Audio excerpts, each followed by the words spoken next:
Deklarasi Siswa Terang Bangsa. Di dalam nama Tuhan Yesus, berikan kepadaku hikmat seperti Daniel, diberikan kepadaku hikmat seperti Yusuf. Dalam nama Tuhan Yesus, sesuai firman-Mu yang berkata, barang siapa kekurangan hikmat, hendaklah ia meminta daripada Tuhan. Di dalam nama Tuhan Yesus, tahun ini kecerdasanku akan dilipat gandakan oleh Tuhan. Di dalam nama Tuhan Yesus, aku akan semakin cemerlang. Di sekolahku, aku akan menjadi saksi Tuhan yang luar biasa. Dalam nama Tuhan Yesus, akan muncul dari hidupku panggilan untuk menjadi generasi Yoel yang penuh dengan api Tuhan dan militan dalam Tuhan. Aku disebut sebagai pelaksana-pelaksana firman. Aku bagian dari pasukan Tuhan yang tangguh pada akhir zaman. Lewat hidupku, pelajar di kota Sion akan mengalami kegerakan rohani yang luar biasa. Aku menerima jaminan masa depanku dari Tuhan sendiri, kalau aku hidup seperti yang Tuhan mau. Demi nama Tuhan Yesus, semua jadi dan genap. Amin, amin, amin.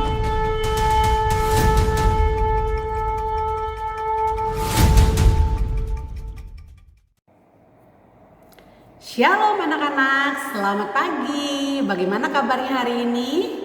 Luar biasa ya, karena kita selalu bersemangat karena kita punya Tuhan Yesus yang selalu kasih kita kekuatan dan semangat setiap hari. Pagi ini Miss Santi mau mengajak kita semua untuk datang kepada Tuhan untuk memuji nama Tuhan. Semua tahu kan lagu baca kitab suci doa tiap hari? Yuk yang mau bertumbuh dalam Tuhan, kita mau bersama-sama nyanyikan pujian ini.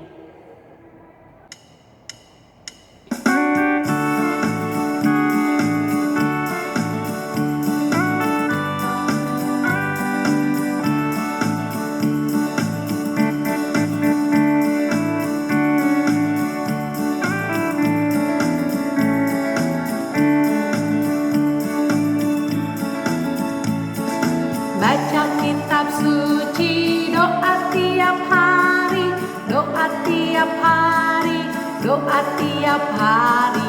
Baca kitab suci, doa tiap hari, kalau mau tumbuh, kalau mau tumbuh, kalau mau tumbuh, glory haleluya. Baca kitab suci, doa tiap hari, kalau mau tumbuh.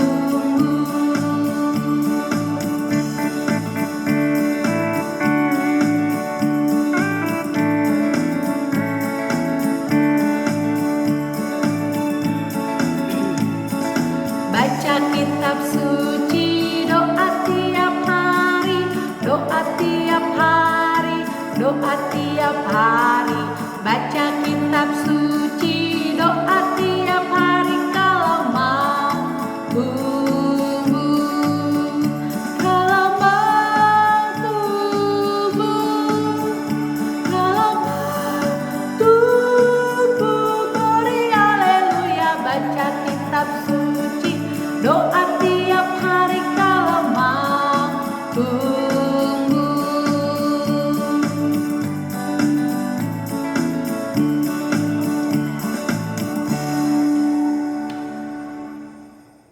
Halo, shalom, selamat pagi anak-anak.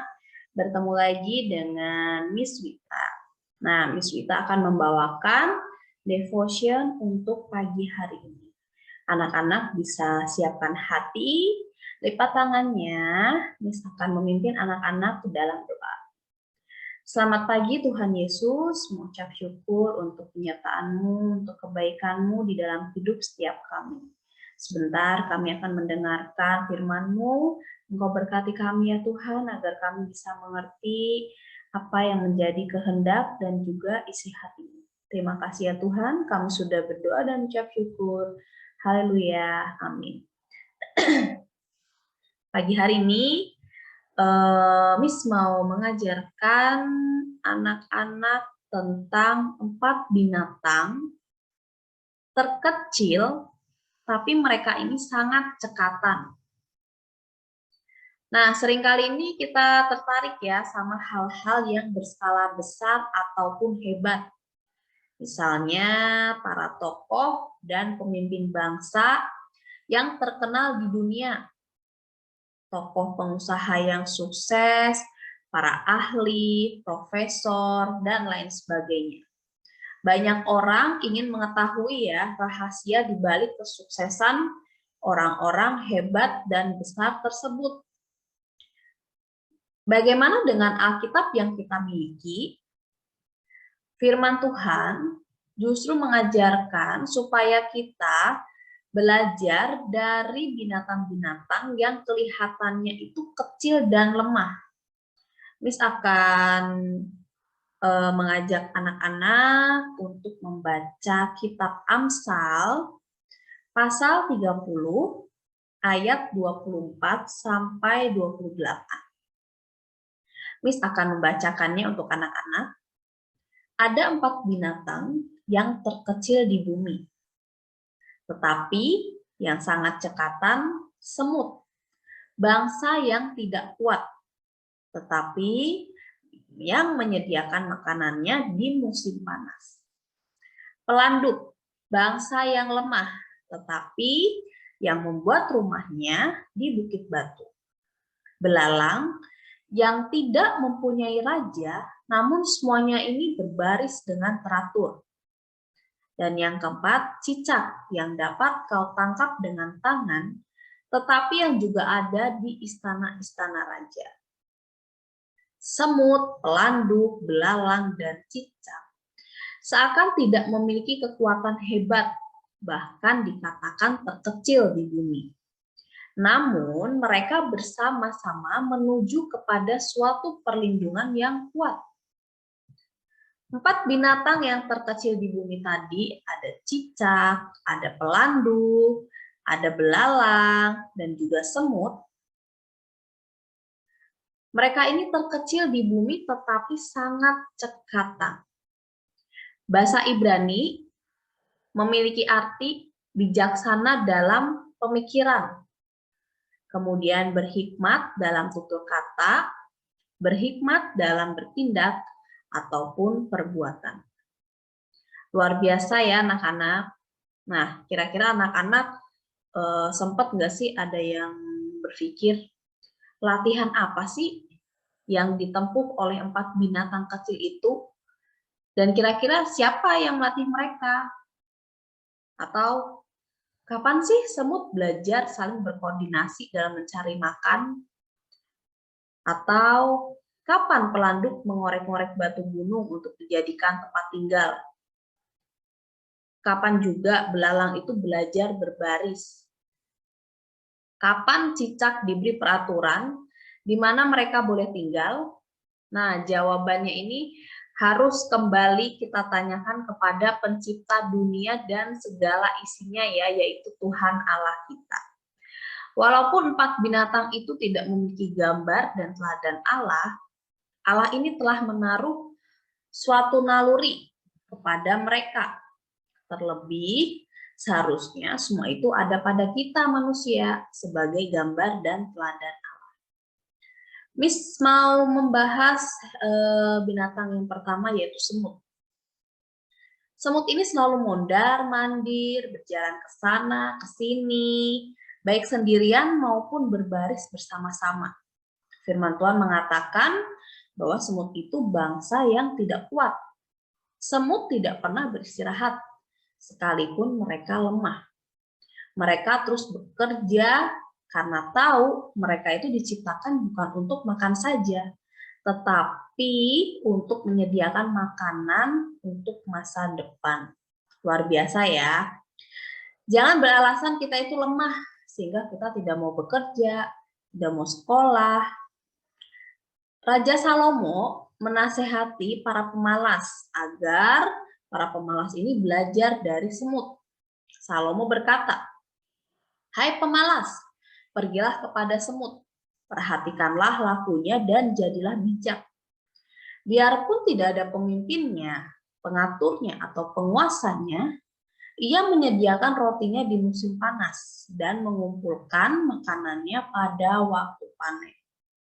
Hai pemalas, berapa lama lagi engkau berbaring? Bilakah engkau akan bangun dari tidurmu? Tidur sebentar lagi, mengantuk sebentar lagi, melipat tangan sebentar lagi untuk tinggal berbaring. Maka datanglah kemiskinan kepadamu seperti seorang penyerbu, dan kekurangan seperti orang yang bersenjata.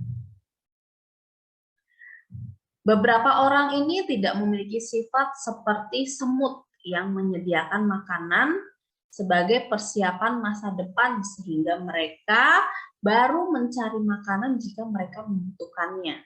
Itulah sikap seorang pemalas. Miss mau tanya, pemalas ini baik apa enggak sih? Enggak baik ya. Jadi sikap malas ini sangatlah tidak baik. Semut terus maju menghadapi rintangan yang ditemuinya saat mencari makan. Sedangkan seorang pemalas tetap tidak mau maju sekalipun tidak ada rintangan. Kita ini harus rajin ya, tetapi rajin tanpa tujuan itu juga tidak baik. Seekor semut keluar dari sarang dengan satu tujuan pasti, yaitu mencari makanan. Ia tidak pernah bolak-balik keluar masuk sarang tanpa membawa makanan. Bagaimana sikap rohani kita? Apakah kita itu hanya rajin mondar-mandir dan keluar masuk gereja tanpa memiliki tujuan pasti? Apakah kita sudah mempersiapkan makanan firman Allah untuk menghadapi hari esok dengan segala permasalahannya? Nah, satu hal lagi nih yang unik dari semut. Semut itu sungguh luar biasa, yaitu dia tidak pernah menghabiskan makanan yang ditemuinya untuk dirinya sendiri. Dia akan segera menghubungi teman-temannya ya, semut lainnya itu untuk mengangkat makanan ke sarang dan menikmatinya bersama-sama. Itulah sikap semut yang luar biasa. Tidak mementingkan diri sendiri dan selalu bekerja sama. Hendaklah kita senang ya berbagi dan bekerja sama mengumpulkan firman Tuhan atau makanan rohani kita. Yang kedua, belalang. Dituliskan bahwa yang tidak mempunyai raja, namun semuanya ini berbaris dengan teratur. Salah satu tulah yang ditimpakan kepada bangsa Mesir pada waktu mereka menolak untuk membebaskan bangsa Israel adalah Tuhan mengirimkan belalang-belalang untuk melahap semua tanaman di negeri Mesir. Jutaan belalang datang dan berbaris teratur dengan satu tujuan, yaitu makan. Belalang-belalang ini menghabiskan semua tanaman di hadapan mereka karena mereka ini kelaparan. Nah, tujuan mereka ini hanya satu ya, makan sampai kenyang. Biarlah kita ini selalu lapar dalam hal mendengarkan kebenaran firman Tuhan. Apalagi Tuhan Yesus berkata, berbahagialah orang yang lapar dan haus akan kebenaran, karena mereka ini akan dipuaskan. Yang ketiga, pelanduk. Pelanduk adalah binatang yang lemah, sehingga Tuhan tidak memberikan mereka tempat tinggal di hutan, di pohon, atau tempat-tempat biasa. Tuhan memberi mereka tempat di batu karang. Bagi kita sekarang, batu karang rohani yang kita kenal itu hanyalah Tuhan Yesus Kristus. Allah mengetahui bahwa suatu saat bangsa Israel itu akan meninggalkan Dia sebagai batu karang mereka. Sifat manusiawi mereka membuat mereka ini hanya berseru kepada Tuhan saat mereka ini menghadapi masalah. Jika masalahnya selesai, Tuhan dilupakan, ditinggalkan. Tapi jika ada masalah lagi, Mereka ini kembali berseru kepada Tuhan, demikian seterusnya. Apakah ini menjadi sikap kita? Tentu saja tidak ya. Apakah sudah kita membawa keluarga kita ke dalam zona perlindungan Allah? Tentunya sudah ya. Allah sudah menyediakan dirinya menjadi batu karang keselamatan. Dan Tuhan Yesus juga adalah tempat perlindungan sejati bagi kita. Yang keempat, cicak. Cicak yang dapat kau tangkap dengan tangan adalah binatang yang memiliki kemampuan untuk menempel di dinding. Jadi marilah kita memegang erat tujuan akhir perjalanan rohani kita, yaitu tempat yang aman, kuat, dan juga tidak tergoyahkan. Kerajaan di dunia ini dengan segala kemegahannya itu pasti akan hancur. Tetapi tujuan kita adalah kerajaan yang tidak tergoyahkan, yaitu kerajaan surga. Nah, jadi di sini kita belajar dari 4 binatang ya. Ada semut, belalang, pelanduk, dan juga cicak. Semut ini tadi sudah menjelaskan dia adalah hewan yang rajin ya. Kemudian belalang, hewan yang tertib. Pelanduk, dia menyembunyikan dirinya ini di dalam batu karang Yesus. Kemudian yang terakhir adalah cicak yang terlindung sempurna dalam istana surga. Sekian yang bisa Miss sampaikan pada pagi hari ini. Miss akan memimpin anak-anak ke dalam doa. Anak-anak bisa siapkan hati, lipat tangannya. Miss akan memimpin anak-anak ke dalam doa. Tuhan Yesus, terima kasih ya Tuhan untuk firman-Mu pada pagi hari ini. Ajari kami ya Tuhan agar kami senantiasa menjadi pelaku-pelaku firman-Mu ya Tuhan. Agar kami juga bisa belajar dari keempat hewan ini ya Tuhan. Agar kami bisa saling bekerja sama. Kami bisa saling tolong-menolong. Agar kami juga bisa tertib, rajin, tekun ya Tuhan di dalam segala kehidupan kami ya Tuhan. Ajari kami juga ya Tuhan agar kami tidak meninggalkan-Mu, agar kami selalu berpegang teguh kepadamu. Terima kasih ya Tuhan, kami sudah berdoa dan mengucap syukur. Haleluya, amin. Oke, bye-bye, sampai bertemu lagi.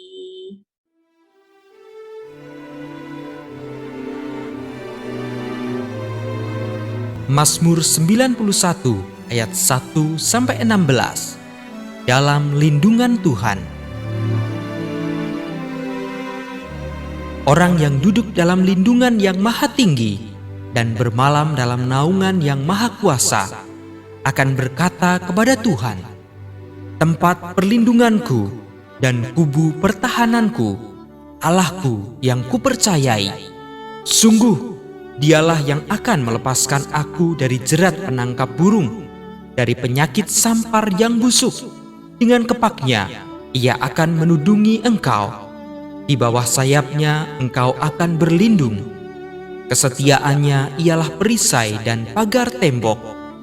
Engkau tak usah takut terhadap kedahsyatan malam, terhadap panah yang terbang di waktu siang, terhadap penyakit sampar yang berjalan di dalam gelap, terhadap penyakit menular yang mengamuk di waktu petang.